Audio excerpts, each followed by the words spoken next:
Sud Radio, les vraies voix qui font bouger la France. Stéphane Soumier avec Bismart, 19h30, 20h.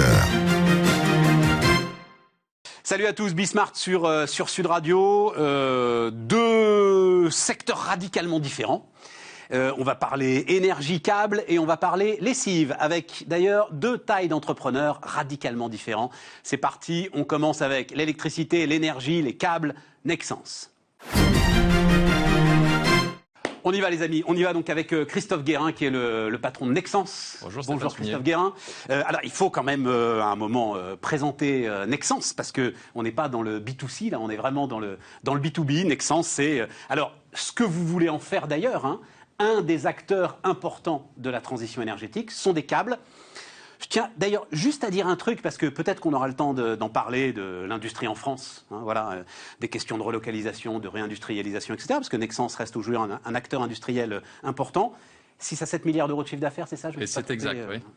Et donc, c'est une des branches du considérable empire Alcatel. C'est-à-dire, quand vous posez des questions sur l'industrie en France, forcément, à un moment, vous retombez sur Alcatel et sur le démembrement de l'empire Alcatel au tournant des années 2000. Hein, globalement, c'est ça. Fin des années 90, début 2000. Vous retomberez sur un homme, Serge Tchuruk. Vous retomberez sur une phrase malheureuse qu'il a prononcée un jour. Mais à la limite, à quoi servent les usines? On peut tout à fait faire des entreprises parfaitement profitables sans usines et faire fabriquer ailleurs, le fabless, donc c'est ça, voilà. Les années 2000, la Chine usine du monde, tout ce qui est en train de se retourner aujourd'hui, et Nexans en est le témoin d'une certaine manière.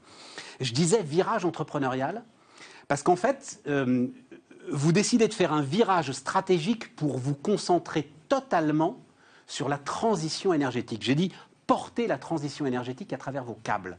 En quoi consiste ce virage exactement aujourd'hui, Christophe? Oui, Stéphane, c'est assez simple. En fait, dès qu'il y a besoin d'électricité, dès qu'il y a besoin de données, il y a besoin de câbles qui portent l'électricité ou qui portent la donnée à travers la fibre optique. Donc nous, on produit tout.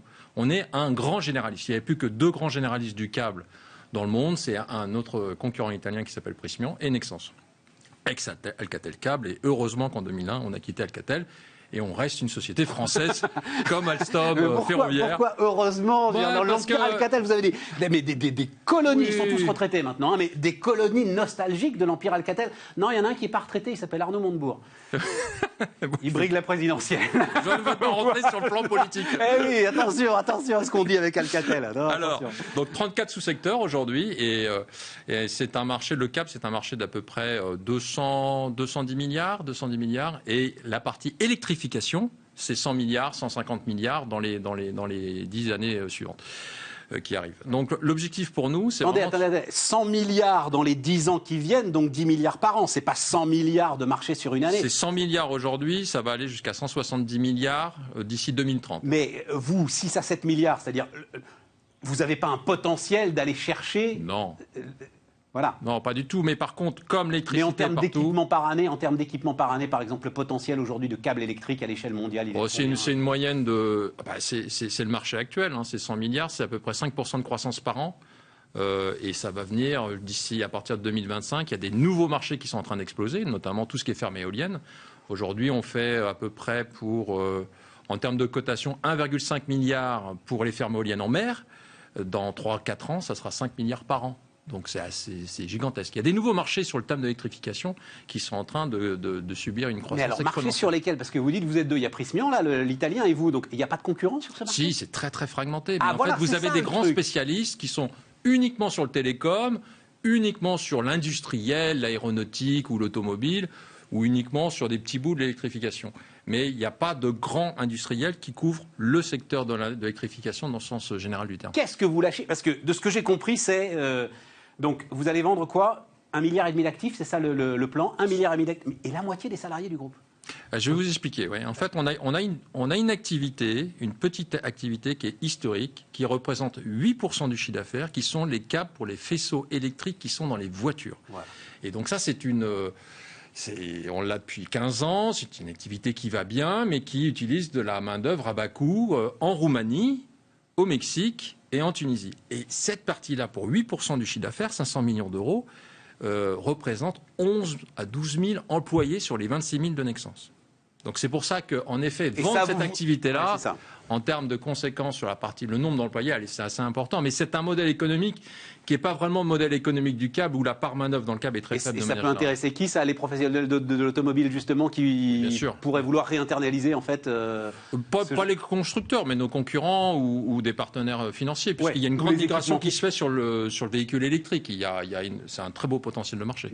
Mais justement, j'allais y venir. Alors, venons-en tout de suite. Mais justement, à partir du moment où vous êtes sur l'électrification du véhicule, pourquoi est-ce que Nexans, qui se veut partenaire de toutes les électrifications, se dit non, ça, pourquoi? Je vais vous expliquer. Trop petit par rapport... Je vais vous expliquer, Stéphane, une semaine que j'ai eue une fois dans ma vie, il n'y a pas très longtemps, il y a 3 ans. Le lundi, j'étais à BMW. Le mardi, en disant l'automobile est cœur métier. Le mardi, j'étais chez Airbus en disant l'aéronautique est cœur métier. Après, le jeudi, j'étais chez Enel en disant l'électrification c'est cœur métier. Et le vendredi, j'étais chez Sonepar en disant le marché de la distribution et la construction c'est cœur métier. Et à un moment donné, vous savez, on revient à la base de la stratégie, Stéphane. Quand on est partout, on est nulle part.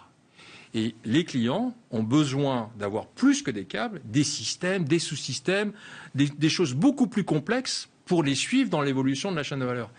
J'ai fait une remarque d'ailleurs au CMD. Je dis à un moment donné. C'est quoi le CMD? Excusez-moi, le Capital Market Day, la journée investisseur. D'accord. De la semaine dernière. J'ai un client qui m'a dit Chris, il va falloir bouger. Il va falloir bouger. Chris, il vous appelle Chris, oui, le gars. Je suis assez facile d'accès. Très anglo-saxon. Et puis il me dit, Chris, we gotta move. We have to move. We have to move. He told me, il m'a dit, si tu veux pas que Nexans devienne le Kodak de l'industrie, à être partout et à louper des migrations importantes qui sont en train de se faire en ce moment, you better move now. Il faut vraiment bouger dans les années à venir. Et il est là notre enjeu. Aujourd'hui, nos clients ont besoin de plus que juste des câbles et des composants. Et je finis là-dessus, Stéphane. C'est exactement ce qui s'est passé sur le secteur de l'automobile, pour rester un peu avec le secteur automobile. Vous regardez Valeo, Faurecia, de ce qu'ils vendaient il y a 10, 15 ans, c'était des équipementiers. Ils vendaient des équipements. Maintenant, c'est des solutions hyper intelligentes. Maintenant, c'est des solutions de la mobilité. Ils co-conçoivent la voiture. Exactement. Ce qui s'est passé aussi sur l'aéronautique, d'ailleurs. Aéronautique, télécom et équipements électriques et automobiles. Ce qui s'est passé dans ces secteurs-là arrive maintenant sur notre secteur. C'est ça. Il est là l'enjeu. Il faut que ce soit des co-concepteurs. Vous ne pouvez pas être co-concepteur automobile. Mais par contre, j'ai vu un truc assez récent sur l'avion électrique. C'est-à-dire, vous restez quand même assez proche d'Airbus ou c'est pareil du côté d'Airbus, vous allez vous désengager tranquillement de ce segment-là? La partie aéronautique, c'est également la partie industrie, donc elle fait partie du scope qui normalement ne rentre pas dans notre thème de l'électrification. Mais vu la situation du secteur aéronautique pour l'instant, on ne bougera pas avant 2023, 2024. Ouais, c'est ça, Baptiste. Il n'est pas question de vendre. Il n'y a pas d'urgence à vendre, c'est ça le truc. Et donc, tout le sujet de transformation de ces activités-là qui sont concernées, de transformation, de restructuration, a été fait par l'équipe, par Nexans, les 5 dernières années. Toute cette activité-là, que ce soit l'automobile et l'industrie, se porte très bien. Donc, on n'a pas besoin de vendre pour récupérer du cash. On a besoin de vendre pour que ces activités-là aient le même développement, la même stratégie d'innovation et de tirer vers le haut et d'investissement que ce que nous allons faire pour l'électrification. Je comprends, mais vous auriez pu vouloir récupérer du cash pour aller faire des acquisitions. On va récupérer du cash, mais aujourd'hui, on a déjà 1,8 milliard de cash en banque. On n'a jamais été aussi riche avec une dette à 170 millions d'euros. Et Stéphane, on est la première société, là, de ce que j'ai compris, dans toutes premières, à rembourser le PGE. Dans les prochaines semaines. On a contracté un PGE. Ouais, mais ça, alors, les chiffres commencent à sortir. En fait, la dette nette, on va dire ça comme ça, la dette nette des entreprises a finalement assez peu cru. Exactement. Notamment les grosses. Voilà, vous aviez pris le PGE parce qu'à un moment, on ne savait pas où on allait. Et puis vous vous retrouvez gonflé de trésorerie. Et donc on n'a pas besoin et on le rend. Voilà, exactement. Absolument. Est-ce qu'il y a quand même une... Ça veut dire que vous avez... aujourd'hui, une idée à peu près claire de l'évolution de la situation à 6 mois? Alors, on a fait 2 choses. En tout cas, sur vos marchés. Nous, on a fait 2 choses. Je considère que c'est ma responsabilité de regarder le marché à 5 ans, à 10 ans. Donc, il y a notion de tendance. Non, mais là, je parlais juste du PGE. Après, on va sur la partie 6 mois. Juste PGE, sur la partie 6 mois, ça veut dire... Oui, on est très confiant. On est très confiant. Par contre, on a beaucoup anticipé. Et c'est ce qu'a en fait ça fait un peu l'envolée du cours de bourse de Nexans dans les 8 derniers mois.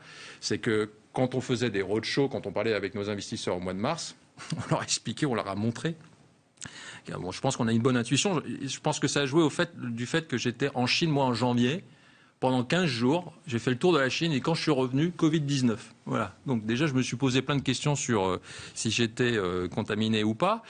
Et on a fait un truc début mars qui a été salué par nos actionnaires, c'est qu'on a modélisé comment nos secteurs avaient résisté. Début mars, c'est-à-dire début mars du confinement, début mars il y a un an exactement. Juste avant le discours d'Emmanuel Macron. On a regardé comment avaient tenu nos secteurs en 2008 avec la crise financière.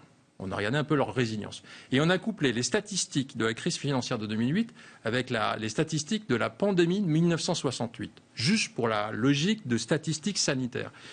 Quand on a étudié les chiffres de la pandémie de 68, la grippe de Hong Kong, on s'est aperçu qu'il y avait eu 3 vagues successives et puis que chaque vague avait une distance, un temps de 20 semaines. Voilà. Donc, vous preniez le pic de la première vague, vous calculiez 5 semaines, donc au mois de mars, septembre, mars, encore août.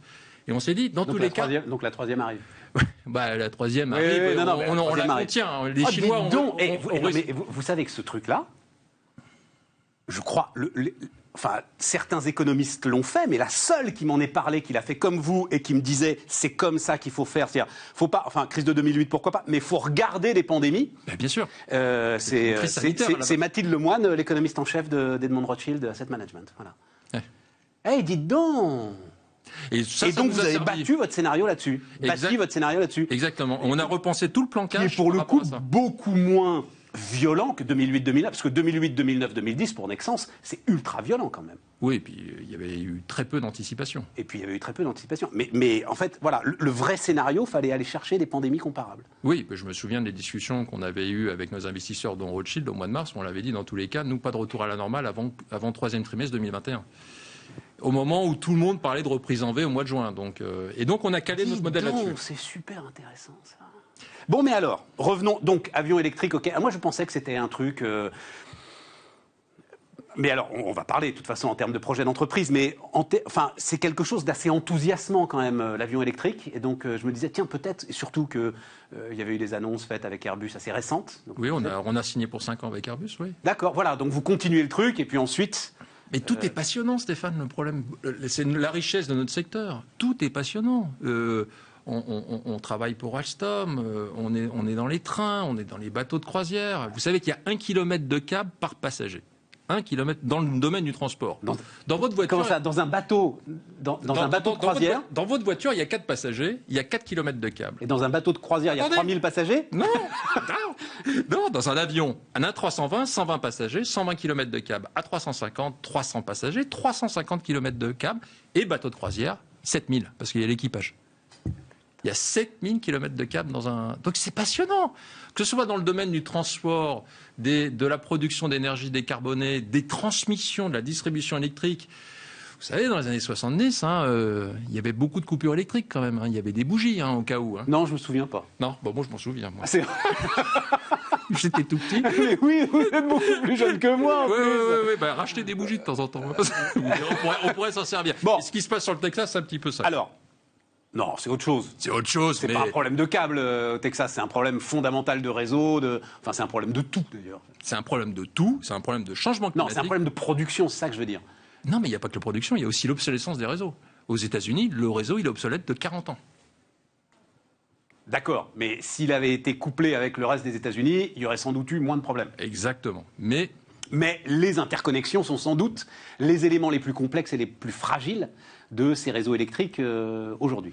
De ce qu'on pense, de ce que va annoncer l'équipe Biden dans les prochains mois, c'est des trillions de dollars d'investissement sur le réseau électrique américain, qui a la même tête que leurs avions, qui est très très vieux. Ça Ah oui, quand on parle de potentiellement 20 000 km de lignes haute tension qui vont traverser l'Est, l'Ouest du pays à l'échelle des États-Unis et le Nord et le Sud qui vont faire en fait des autoroutes d'énergie. Parce qu'en fait, qu'est-ce qui va se passer ? Les États-Unis sont en train de bâtir tout un bloc de fermes éoliennes en mer sur toute la côte Est américaine. Nexans a 80% de part de marché pratiquement. Alors, parce que nous, on relie ces fermes éoliennes au réseau. Et dans le Nevada, ils sont en train de mettre des fermes solaires gigantesques. Et à un moment donné, il faut que le réseau se parle. il faut qu'il y ait de l'échange d'énergie, à cause de l'intermittence, entre l'Est et l'Ouest, entre le Nord et le Sud. Donc ces autoroutes d'énergie aux États-Unis sont en train de se battre. Justement, deux choses, Christophe. Il y a d'abord le transport et ensuite il y a effectivement le smart grid, c'est-à-dire l'intelligence du réseau. Sur le transport, sur l'éolien en mer, je lis tout et n'importe quoi sur l'éolien en mer. Ça me passionne en fait, parce que vous vous dites, c'est quand même le truc qui coche toutes les cases, un peu comme l'hydrogène. Si on y arrive, c'est génial. Voilà, c'est sans doute une solution. C'est une parmi d'autres. Hein. Oui, mais on les met loin en mer, etc. Elles tournent, il y a du vent, ça emmerde personne, c'est parfait. La déperdition de l'énergie, justement, à travers les câbles, c'est quoi ça peut se quantifier Tout votre boulot, c'est justement de faire en sorte qu'il y ait le moins possible de déperdition électrique à travers le chemin des câbles. Il y en a très très peu. Il y en a très très peu. La problématique, c'est la déperdition de l'énergie quand on n'en a pas besoin, pour des problématiques de stockage. C'est ça, d'accord. Mais à travers sur les chemins de câbles, il n'y a pas grand-chose finalement. Non, très très peu. Très très peu. Très très peu. Et puis en plus, les longueurs de câbles sont de plus en plus importantes. C'est aussi la beauté. Un autre secteur qui est super intéressant. Avant, la moyenne de distance des fermes éoliennes en mer avec la Terre était d'à peu près 30-40 km. Ouais. Maintenant, les cotations actuelles, c'est 80 à 120 km des côtes. Et oui, mais la distance fait la longueur du câble. Donc c'est super. Oui, mais ça, on est content. On l'a compris. On est content. Là, c'est pas comme les passagers. Ça, on comprend bien qu'à 120 km, il faut 120 km de câble. Exactement. Mais on peut en mettre 120, 200, 250. Ça ne change rien, en fait, à la puissance électrique qui arrive à l'arrivée sur Terre. Non. La problématique, après, c'est que vous changez de mode. C'est que les fermes ne sont plus scellées au sol, ce sont des fermes flottantes et ce n'est pas les mêmes types de câbles derrière. Parce que si vous commencez à avoir des câbles qui doivent subir des marées compliquées, là il faut une dynamique, une gestion de la torsion du câble pour pas qu'il y ait cassure et déperdition d'énergie. Parce que vos câbles, vous pouvez pas les... Enfin, c'est trop profond de les descendre. C'est trop profond. C'est trop profond pour les fermes. Et puis pour les câbles, c'est pas un problème, mais pour les fermes, c'est un problème. Je comprends pour les fermes, parce que, bon, voilà, c'est les socles, mais pourquoi est-ce qu'à ce moment-là, on ne descend pas le câble jusqu'en bas ? On est en train de perdre du temps, mais c'est des détails qui me passionnent. Pourquoi est-ce qu'on ne descend pas le câble à 200, 300 mètres Vous rajoutez de la longueur. Vous rajoutez de la longueur, d'accord. Beaucoup de longueur. Et c'est plus simple d'avoir ces histoires de torsion que de rajouter la... Donc ça, c'est le premier point, ok. Le deuxième point, c'est effectivement l'intelligence qu'il faut injecter dans le câble, en fait, qui va aider à la gestion du réseau. Oui, à l'avenir, en fait, le câble est un élément actif, il n'est pas passif puisqu'il conduit de l'énergie, mais la problématique, c'est maintenant, à cause des grandes tempêtes et des catastrophes naturelles, on enterre les câbles. Donc, quand est-ce que le câble, à un moment donné, il peut y avoir des surplus d'énergie qui accélèrent l'obsolescence d'un tronçon de câble, quand est-ce qu'on sait que ce câble doit être remplacé ? Avant qu'il lâche. Donc on commence à réfléchir, on ne commence pas d'ailleurs, on réfléchit à mettre l'Internet des objets au sein des gaines du câble, justement pour traiter de manière préventive les risques d'obsolescence accélérée de tronçons de câble qui peuvent générer un blackout. Et tout ce qui est, alors justement, Smart Grid, cette fameuse idée-là qui plane depuis un moment, qui s'accélère maintenant. Que nous serions tous, d'une certaine manière, producteurs, autant que consommateurs d'énergie, enfin, tout ça. C'est le sujet de Nexans aussi, ça. Ah bien sûr, c'est le sujet de demain, mais c'est le sujet aussi qui va avec le renouvellement des réseaux. On a besoin d'une nouvelle production d'énergie, décarbonée, pour remplacer les énergies fossiles. On a besoin du renouvellement du réseau électrique partout dans le monde. Je vais vous donner un exemple très très simple. Ce qui s'est passé sur le télécom. On est passé du 2G, la 3G, la 4G, la 5G, mais on a renouvelé le réseau électrique. On a enlevé les vieux câbles en cuivre qu'on avait installés dans les années 80, on met passé de la fibre optique. C'est la même chose pour les câbles électriques. Sauf qu'on est juste au début de cette nouvelle révolution électrique. Et arrivera après les réseaux, la gestion décentralisée des réseaux électriques à travers les smart grids et pour y mettre de l'intelligence. Parce que quand tout le monde ira connecter c'est d'une complexité infinie. Parce que la base reste la base. Un électron qui rentre, il faut, on va dire globalement, il y a une petite tolérance, il faut qu'il y ait un électron qui sorte. Voilà, c'est ça le sujet. Et c'est passionnant. C'est RTE, c'est passionnant. Mais quand on plonge là-dedans, la complexité est... Moi, il y a un truc qui me fascine, phénoménal. Il y a un truc qui me fascine, Stéphane, c'est la manière, un peu la géographie des pays. On regarde beaucoup les pays à travers leurs frontières physiques. On a parlé beaucoup de Brexit. Mais vous ne vous rendez pas compte du nombre de câbles d'énergie sous-marins qu'on est en train de connecter entre tous les pays européens avec l'Angleterre, justement pour avoir accès à la puissance des fermes éoliennes installées au Royaume-Uni depuis Grande-Bretagne. 10 ans, Ouais. qui va représenter bientôt 30 gigawatts. On va avoir besoin des Anglais. Et donc, il y a des autoroutes 30 d'énergie. gigawatts, c'est, on va dire 15 EPR, les amis. Hein, voilà, à peu près, À peu près, voilà, à peu près 14. C'est ça. Et le monde va en poser 200 gigawatts. Alors, et sur ça aussi, d'ailleurs, il y a un grand débat. Je crois que les Anglais tombent maintenant sur leur dernier appel d'offres à 40 € le mégawattheure, ce qui est un prix vraiment qui devient très raisonnable. Bon, ce prix est contesté. Certains vous disent non parce que, en fait, justement, ça ne tient pas compte de l'intermittence. Oui, bien sûr. Ça ne tient pas compte du fait que quand il n'y a pas de vent, il n'y a pas d'électricité. Il y aura besoin de stockage à un moment donné. Et ça aussi, c'est quelque chose qui, à un moment, va vous intéresser. C'est quelque chose qui réduira certainement le déploiement des câbles. Donc, on va regarder. Mais bon, le coût de batterie, je crois qu'ils ont fait une étude sur Tokyo ou Non, sur mais le de toute Japon. façon, Christophe, les batteries, elles seront au pied des pylônes. Oui, pour puis ça récupérer coûte- l'énergie, ça il y aura coûte une toujours fortune. besoin de câbles. Ça coûte pour toujours, mais transporter toujours. l'énergie Il n'y a pas toujours. d'électricité. Le câble ne viendra pas des satellites. Ça, c'est pas possible. C'est même la donnée. 99% des données Internet passent par les câbles sous-marins. Donc, Parce que quand même, alors l'ensemble de ce projet effectivement a l'air fantastique. Qu'est-ce qui peut être fait en France là-dessus ? il y a déjà beaucoup de choses qui sont faites en France. On a 10 sites en France qui font de l'éolien, qui sont dans le domaine de la construction, qui font tous les câbles d'énergie également du réseau français. Donc on est très local. C'est un peu l'avantage du câble. On n'a pas besoin de délocaliser. Pour des questions de coût, la part main-d'œuvre dans le câble est très limitée. On a besoin de professionnels du câble, on a besoin d'experts et on a besoin d'être localement implanté pour avoir des business. Le patron de Nexans aujourd'hui qui fait ses arbitrages, il dit moi aujourd'hui, pour moi, je suis aussi compétitif si je fabrique en France que si je fabrique, j'en sais rien, en Allemagne, en Espagne, en Italie. Non, je vais vous dire, je vais être beaucoup plus concret. On a une usine qui est actuellement proche d'Amiens, qui fait des câbles pour le ferroviaire, qui est plus compétitif que les Chinois. Voilà. La part main-d'œuvre est très très limitée. Parce que moderne, 4.0, tout.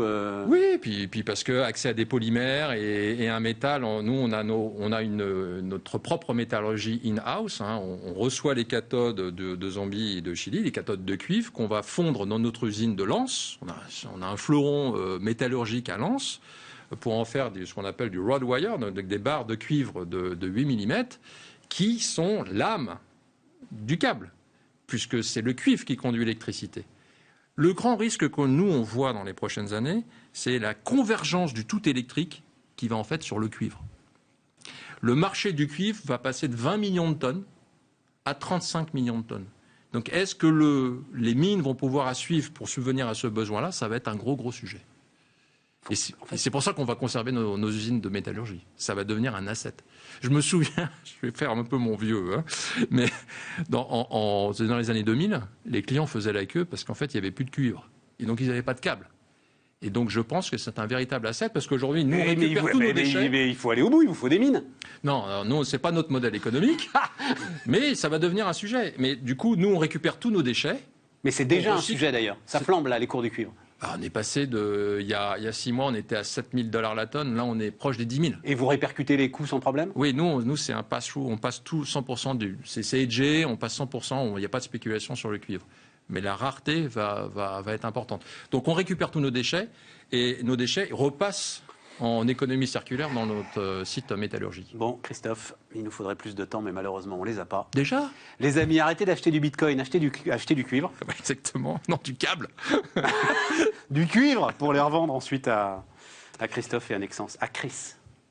J'étais ravi, les amis. Donc, Christophe Guérin, le patron de Nexans, était l'invité de Bismart. Et on va passer à la lessive.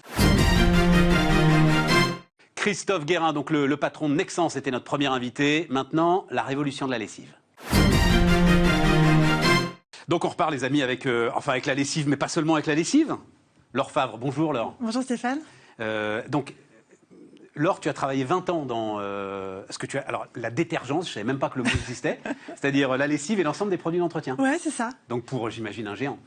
Pour des très gros groupes, ouais. Ce qu'on appelle les lessiviers. Ouais, voilà. Voilà, des grands groupes internationaux et puis des groupes plus locaux aussi. Mais ils sont tous assez gros quand même, non? Enfin, bon, évidemment, le plus gros qu'on connaît, c'est Procter. Ouais, en fait, il doit y avoir Henkel aussi. Enfin, ils sont tous à 20-30 milliards d'euros de chiffre d'affaires. Ouais, c'est ça, c'est des mastodontes. Et il y a 3 gros groupes qui font 90% de part de marché en France. Voilà, c'est ça. Et toi, tu t'es dit, moi, avec mes petits bras, je vais aller leur tailler les croupières. Bah ouais. Non, mais j'adore. Mais non, mais c'est ça qui est formidable. En fait, moi, ça fait 20 ans que je travaille dans ces marchés. Et ça fait aussi 20 ans, j'ai une formation de marketing. Ça fait 20 ans que j'ai l'occasion de parler avec des consommateurs qui me disent ce qu'ils ont envie de consommer, leurs attentes, et puis de voir aussi l'évolution de la société. Et regarder un rayon de supermarché sur ces 10 et 20 dernières années, l'offre n'a pas vraiment changé. C'est toujours un océan de plastique. Mais moi, j'ai l'impression qu'elles ont quand même pas mal évolué, ces lessives aujourd'hui. Elles nous vendent justement, elles nous disent qu'elles ont retiré un certain nombre des produits les plus inquiétants qu'il y avait dans leur composition. Elles se sont compactées. Alors, Ce qui est peut-être d'ailleurs une arnaque marketing, parce que j'ai l'impression que nous, on en met toujours autant dans le... Alors, il y a deux choses. Il y a machine. une évolution, c'est vrai. C'est-à-dire, il y a des tentatives d'amélioration de l'offre, c'est certain. Les formules s'améliorent, mais elles restent encore pour beaucoup. La 90% de l'offre en rayon, aujourd'hui, sur les lessives ou les produits d'entretien, c'est des offres qui peuvent contenir des matières controversées, donc qui sont les allergènes, les cancérogènes ou des perturbateurs endocriniens, Est-ce par que exemple. tu peux t'en parler? Alors, allons-y, parce que c'est l'une des questions. Quand je fais une lessive... on va dire, moderne, responsable, durable, etc. Est-ce que je peux me passer de l'ensemble de ces matières que tu dis controversées, matières chimiques? Oui, alors c'est tout le travail qu'on fait avec Spring. C'est un travail qui est important, qui est compliqué, parce que ça veut dire qu'il faut trouver des matières de substitution. Parce qu'il faut que ça lave quand même. Mais c'est le nerf de la guerre. Ça sert à rien de proposer un produit qui va pas remplir sa mission principale, qui est celle de vraiment nettoyer. Donc la priorité, c'est d'avoir un produit qui soit aussi efficace que les produits standards du marché, et avec des matières qui sont plus vertueuses et meilleures pour la santé. Alors là, vous avez... J'arrive pas à l'ouvrir. Voilà, il y a un système de sécurité sur cette boîte. Ah, c'est incroyable. Donc, alors, on le dit d'un mot. Donc, en fait, on va recevoir la lessive... Ouais. La proposition par la Spring, poste. c'est des produits qui sont... Attends, tu vas nous raconter tout ça, marketing, mais on va la recevoir par la poste. Donc, tu te dis, recevoir par la poste, quand même, des petites balles de lessive, peut-être un peu dangereux. Il y a une sécurité en fait. Ouais, alors on a travaillé plus d'1 an sur cette boîte. J'arrive pas à l'ouvrir. Un double objectif. Alors, vous voyez, sur les côtés, il y a 2 petites ailettes. Ouais. Il faut appuyer simultanément sur les 2 D'accord, côtés. mais oui, et bien pousser par sûr. l'arrière. Oh là là là là. Voilà, et ça y est. Donc on a travaillé plus d'1 an sur cette boîte qu'on a fait breveter parce qu'on a créé un système Et de là, je me sécurité retrouve- alors, sur du carton. Là, je me retrouve avec un truc que je peux acheter en grande surface. Pas exactement le même, parce que cette lessive, elle est... Donc c'est une petite bulle, comme vous pouvez en trouver en grande surface. Je le dis parce Ouais. qu'il y en a qui nous écoutent en podcast, à la radio, tout ça. C'est voilà, ce qu'on appelle les capsules Ouais. de lessive. Donc c'est la lessive liquide qui est donc encapsulée. C'est la plus petite du marché, c'est même une innovation mondiale en fait. Elle fait 14 millilitres. Les capsules standards qui existent en rayon aujourd'hui, elles font entre 25 et 30 millilitres. Donc pour faire ça, on a compacté au maximum en utilisant des matières qui sont plus performantes, puisque comme on disait tout à l'heure, l'idée c'est toujours d'offrir un produit qui soit aussi efficace que les produits standards du marché, bien évidemment. Donc matcher les standards d'efficacité des marques conventionnelles en fait, avec moins de matière pour avoir une formule qui est plus compactée, qui est plus vertueuse pour l'environnement, parce que du coup elle est moins lourde à transporter et donc elle a un impact meilleur sur le bilan carbone. D'accord. Et elle rentre dans cette petite boîte qui rentre dans la boîte aux lettres. Et elle rentre dans cette petite boîte qui rentre dans la boîte aux lettres et qui, alors c'est une image, vous irez voir parce qu'il faut aller voir ça quand même, c'est quand même une sacrée aventure. Whispring.com. Voilà, whispring.com et donc vous irez voir en fait, il y a une petite image et vous pouvez glisser cette petite boîte entre la machine à laver et le meuble qui est à côté, un placard, la commode qui est à côté. Elle fait 2,5 cm d'épaisseur. C'était Ouais, pas prévu au départ. C'est ça, un de gros pouvoir- livre de poche. L'objectif de notre proposition, c'est d'apporter du service au consommateur avec un produit qui est meilleur pour la santé et meilleur pour l'environnement. Et surtout, on se dit, moi j'adore ce que je fais, ça fait 20 ans que je suis dans la lessive, mais franchement, je vais vous dire Stéphane, moi c'est pas une passion d'aller acheter ma lessive en supermarché. Ce qu'on se dit, c'est que l'idée c'est d'apporter du service au consommateur avec un système de livraison programmé, et selon votre fréquence et vos besoins, on va vous livrer régulièrement dans votre boîte aux lettres la lessive dont vous aurez besoin. Et parce que donc il y a l'efficacité de lavage à toutes les températures. Non, parce que moi je fais les courses, je sais. Ah. À toutes les Alors. températures, parce qu'il y a le sujet des températures aussi, Bien le sûr. sujet de l'utilisation à froid. En fait, Parce que les textiles sont de plus en plus fragiles aujourd'hui. Oui, et alors il y a aussi, c'est pour le respect des textiles et aussi pour un souci de maîtrise des énergies. En plus, Nos lessives, elles si sont on chauffe efficaces. moins l'eau, c'est- Exactement, des basses températures, donc des 20 ou 30 degrés. La lessive va être efficace, ce qui fait qu'en fait, on va avoir besoin de moins d'énergie pour chauffer l'eau. à froid, non. On dit que 20 degrés, c'est froid. Donc oui. D'accord. D'accord. Bon, Ça, c'est... Donc, alors, tu dis effectivement dans un, j'allais dire baril, c'est plus des barils maintenant. Bref, dans un comment on dit? Un bidon. Un de bidon, lessive. voilà. Tout Dans un simplement. bidon de lessive, il y a 80 à 90% d'eau, c'est ça, hein? Alors, c'est 75, 90% c'est plutôt sur les sprays ménagers comme ça. Une lessive, c'est 75% d'eau. Donc, notre lessive de 14 ml, elle est 4 fois plus concentrée qu'une dose équivalente dans un bidon de lessive. Un bidon, c'est 75% d'eau et un bidon que vous allez jeter après quand vous l'aurez terminé. Alors, une fois qu'on a cette... combien de temps pour concevoir l'ensemble de cette histoire-là? Alors, il y a le travail sur la boîte qui nous a pris plus d'1 an. On l'a fait breveter parce que inventer ce système de sécurité sur une boîte qui est 100% sans plastique, c'était un vrai challenge. Mais c'est dingue. Mais tu t'es allié avec un professionnel pour faire ça? Alors, on a travaillé avec un ingénieur en packaging pour inventer ça. On s'est inspiré de systèmes qui existent dans la pharmacie. Qu'on a... C'est ça. Oui, parce que dans la pharmacie, pour les médicaments, il y a des systèmes de sécurité évidemment qui existent. Voilà. Donc on s'est inspiré de ce genre de système-là, qu'on a amélioré, optimisé pour que ce soit adaptable sur une boîte qui est donc en craft, donc 100% sans plastique. Je suis bluffé.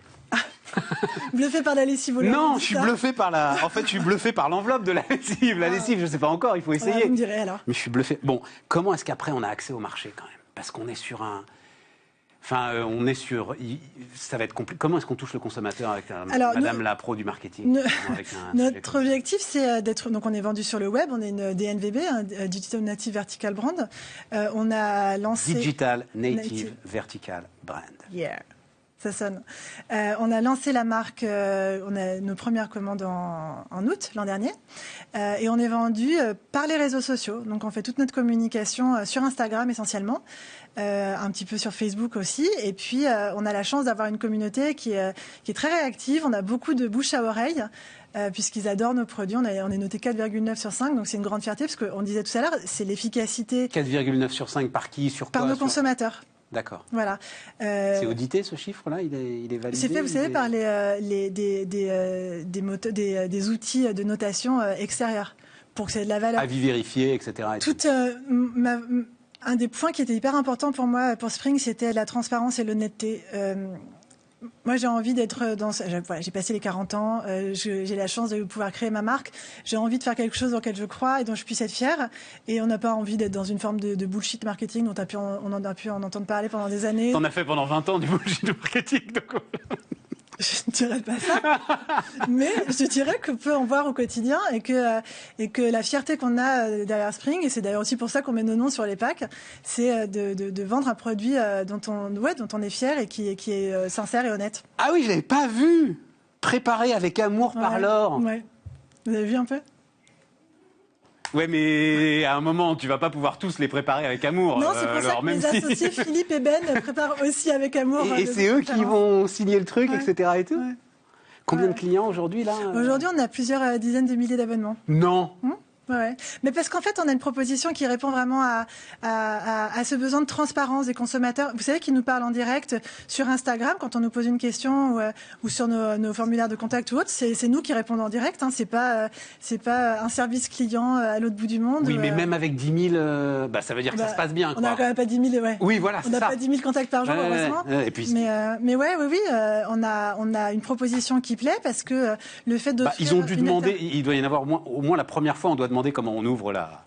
Oui, alors on a un petit tuto. Alors il y a un mode d'emploi derrière le pack, mais comme tout le monde a commencé par moi, personne n'ouvre les modes d'emploi. Non. On a aussi une petite carte postale qui accompagne le produit. Manual, tu sais. On a une carte postale qui. Bon, dis donc, le temps tourne, parce qu'il y a ça aussi. Et donc ça c'est quoi ce truc? Ça c'est l'idée, c'est aller encore un cran plus loin sur notre. Ça c'est pour nettoyer les surfaces, ça. Oui, c'est des sprays nettoyants pour les vitres, la salle de bain ou les multisurfaces, donc la cuisine par exemple ou ce genre de surface. Il y a de l'eau de javel dedans?